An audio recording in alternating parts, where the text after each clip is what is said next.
It didn't begin with gas chambers. It began with words, with propaganda, with laws, with silence. Auschwitz didn't appear out of nowhere. It was the final destination on a long, deliberate path paved by hate, fear, and indifference. To understand how Auschwitz happened, we need to go back, not just to the beginning of World War II, but even further. Because genocide doesn't start with killing. It starts with ideas. Anti-Semitism has existed in Europe for centuries. Long before Hitler, Jewish communities were often marginalized, discriminated against, and attacked. In medieval times, Jews were falsely accused of causing the Black Death. They were banned from owning land, barred from many professions, and periodically expelled or massacred.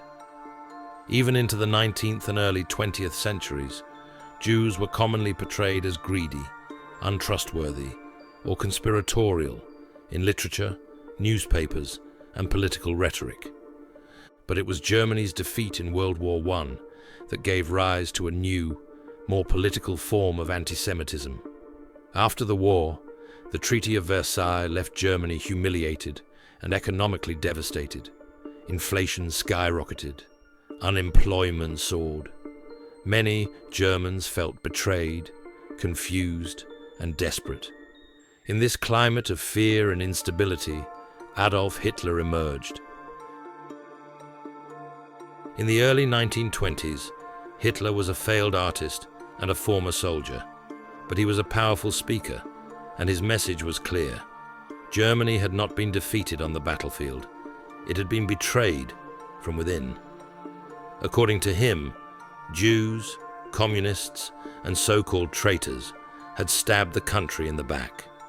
These were lies, but they resonated with many who were looking for someone to blame. By 1933, Hitler had risen to power as Chancellor of Germany. He quickly moved to consolidate total control. That same year, the Reichstag was set on fire, and Hitler used the event to justify suspending civil liberties and banning opposition parties. Germany became a one-party dictatorship. The Nazis began enacting laws targeting Jews almost immediately. At first, the persecution seemed incremental. Jews were pushed out of public life, banned from government jobs, and harassed by organized boycotts. In 1935, the Nuremberg laws went further. Jews lost their German citizenship and the right to marry or have sexual relationships with non-Jews. Jewishness was no longer defined by faith or self-identification. It became a matter of racial ancestry. If your grandparents were Jewish, you were Jewish in the eyes of the Nazi state, regardless of what you believed. Daily life for Jews in Germany became more difficult, more restricted, more dangerous. Jewish children were expelled from schools. Jewish doctors couldn't treat non-Jewish patients. Jewish businesses were attacked and labeled. The legal system offered no protection. The media spread lies. Violence became more frequent, more visible, more normalized. In November 1938, the situation escalated dramatically. Over the course of one coordinated night, known as Kristallnacht, the night of broken glass, Nazi stormtroopers and civilians attacked Jewish homes, businesses, and synagogues across Germany and Austria. At least 91 Jews were killed, and over 30,000 were arrested and sent to concentration camps. Firefighters were instructed not to intervene as synagogues burned. The message was clear. Jewish life in Germany was no longer just under threat. It was being erased. Still, the world largely looked away. Few countries were willing to accept Jewish refugees. The United States, Britain, and other nations offered only limited support. Hitler interpreted this silence as permission. In September 1939, Germany invaded Poland. This marked the beginning of World War II. It also marked the beginning of mass persecution of Jews on a new scale. Poland was home to over 3 million Jews, more than any other country in Europe. The Nazis quickly forced Jewish populations into ghettos, walled off sections of cities where Jews were isolated, starved, and denied medical care.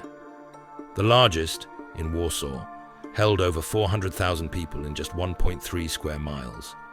Disease and hunger were rampant. Families were torn apart. But the Nazis' long-term plan had not yet been fully revealed. In 1941, Hitler launched Operation Barbarossa, a massive invasion of the Soviet Union. As the German army advanced eastward, special Nazi killing units called Einsatzgruppen followed behind. Their mission was not to fight soldiers, it was to wipe out entire communities.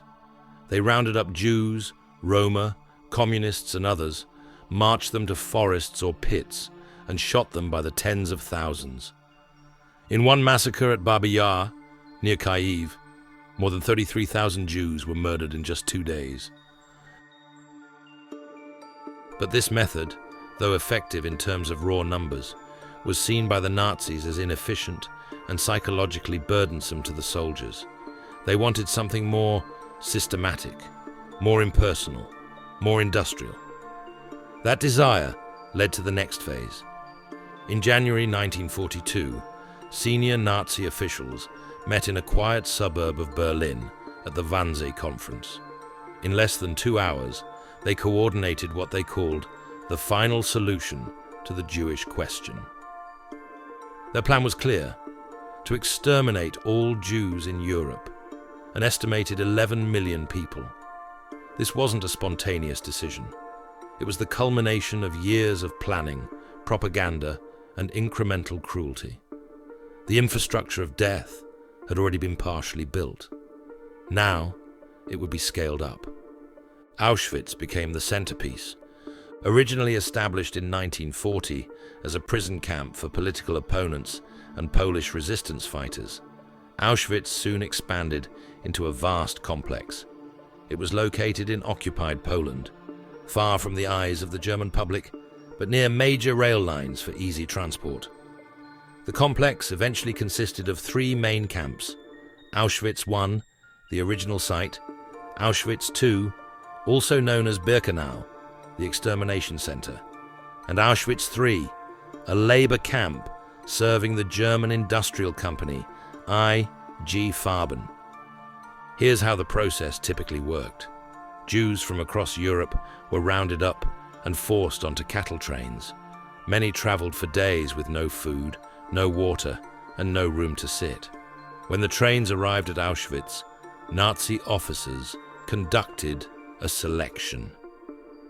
A quick gesture of the hand decided your fate. Those deemed able to work, typically young men, were sent to forced labor. Everyone else, women, children, the elderly, the sick, were sent directly to the gas chambers. Victims were told they were going to take a shower. They were ordered to undress. Many believed the lie, clinging to hope. Inside the gas chambers, disguised as bathhouses, the Nazis used a chemical called Zyklon B, originally developed as a pesticide. Within 20 minutes, thousands could be murdered at once.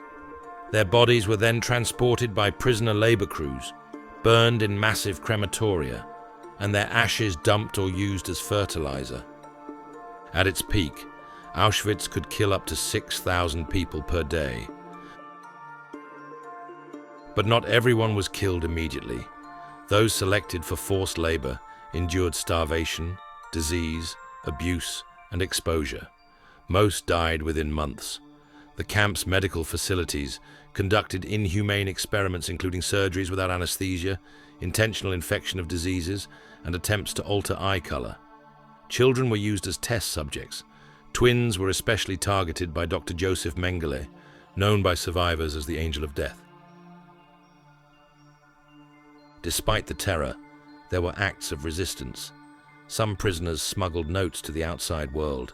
Others sabotaged weapons or destroyed records. In 1944, a group of prisoners blew up one of the crematoria using explosives stolen from a nearby munitions factory. Most were killed for their actions, but they left a message. Even in the heart of darkness, there was defiance. By late 1944, it was clear the war was turning against Germany. Soviet forces were advancing from the east. The Nazis began dismantling parts of Auschwitz, destroying documents, and evacuating prisoners on death marches. Forced treks through the snow with little food, often hundreds of miles. Thousands died along the way. On January 27, 1945, the Soviet army liberated Auschwitz. They found only about 7,000 prisoners still alive, most barely clinging to life. What they also found were warehouses full of human hair, shoes, eyeglasses, and suitcases, the remains of those who had entered but never left. The Nazis had tried to hide the evidence, but the scale of the crime could not be erased. In total, over 1.1 million people were murdered at Auschwitz. Around 90% of them were Jews. The rest included Roma, Polish political prisoners, Soviet POWs, and others deemed undesirable by the Nazi regime. Across all Nazi camps, the Holocaust claimed the lives of 6 million Jews, 2/3 of the Jewish population in Europe, as well as millions of others. Today, Auschwitz stands as a museum and memorial. It is preserved not for morbid fascination, but as a warning. Survivors have dedicated their lives to sharing their stories, even when the pain is immense. They know that memory fades, that denial grows, that history, if forgotten, can return in new forms. What allowed Auschwitz to happen was not only the hatred of a few, but the silence of many. It was built not just by monsters, but by bureaucrats, engineers, guards, doctors, and neighbors. It happened not in secret, but in public, slowly, legally, with language and laws and justifications. To say never again is not enough. We must also understand how it happened, how ordinary people became accomplices, how ideology can turn citizens against citizens, how lies, repeated often enough, can harden into belief. Auschwitz is not just a symbol of death. It's a warning about the power of dehumanization, the cost of complicity, and the fragility of civilization. Remembering it is not about guilt. It's about responsibility.